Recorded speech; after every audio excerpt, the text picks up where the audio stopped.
Do you guys remember Game of War Fire Age? Game of War. Yeah, that game. Whatever happened to that game? Well, besides the FBI getting involved, it's actually a pretty simple story. You see, Game of War Fire Age used to be one of the biggest mobile games in the entire world back in 2014, yet for some reason it just disappeared. It just fell.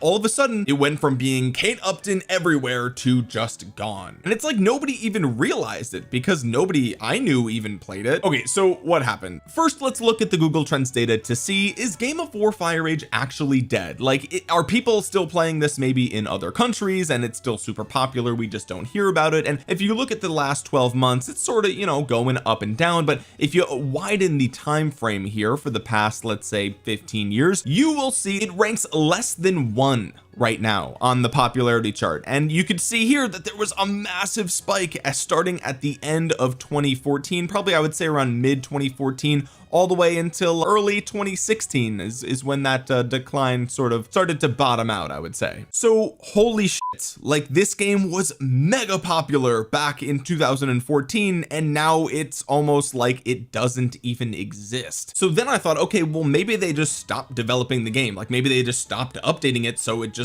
died over time. But then I went to the Google Play Store and it turns out this game was just updated again on June 9th 2022. They're still releasing updates for this game. I gotta give them credit, at least they're updating this completely dead game. But in order to understand what actually happened for the game to crash so hard, we have to sort of set the stage a little bit and figure out, where did this game even come from? It feels like you're all of a sudden you're watching the Super Bowl and Kate Upton shows up dressed like Athena and you're like, oh, what is this? It's a mobile game. So Game of War Fire Age was and is still developed by a company called Machine Zone Inc., which is located in, I believe, Palo Alto, California, which I find interesting because a lot of these city builder games are usually developed in other countries at this point. But regardless, the game was released in 2012 in some select countries, and I believe it was released here in 2013, and it was basically the first pay to win city builder mobile game that you and I are familiar with. At this point there's like 1,000 duplicates of Game of War Fire Age, and that's part of the reason that the game is no longer popular. But back then it was pretty much a novelty to have a real-time strategy medieval war game that was in your pocket that you never shut off. There was always the risk of going to war, whether you were there for it or not, even if it did have like Super Nintendo graphics. I mean, you got to remember the end of 2012 was when the iPhone 5 came out, but even that phone was capable of better graphics than this. But the premise of the game was simple. You build up your city, you join a powerful alliance, and you wage war and try to conquer the server. Now, you did have some timed events that came around once in a while, but the gameplay was pretty simple, to say the least. I mean, some reviewers of the game complained that it wasn't even really a game, it was more so just a time sink or a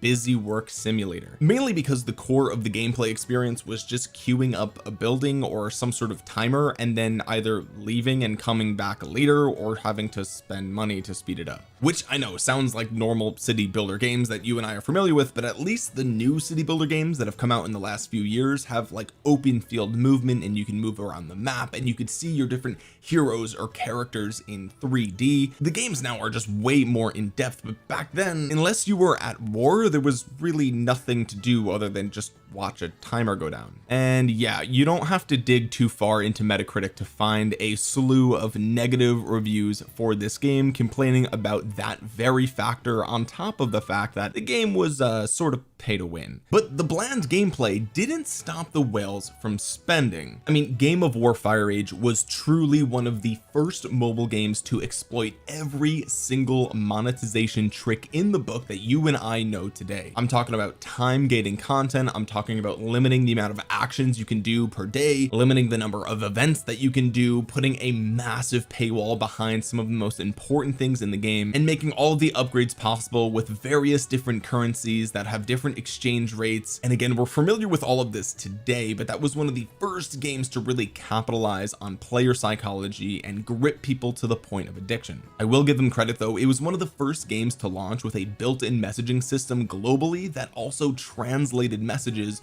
within your alliance chat or world chat, and that truly made the game feel like it was a global experience. And even if the translation feature wasn't great, it was still really good for its time. So with enough whales that were hooked and addicted to the game, they started to generate a massive amount of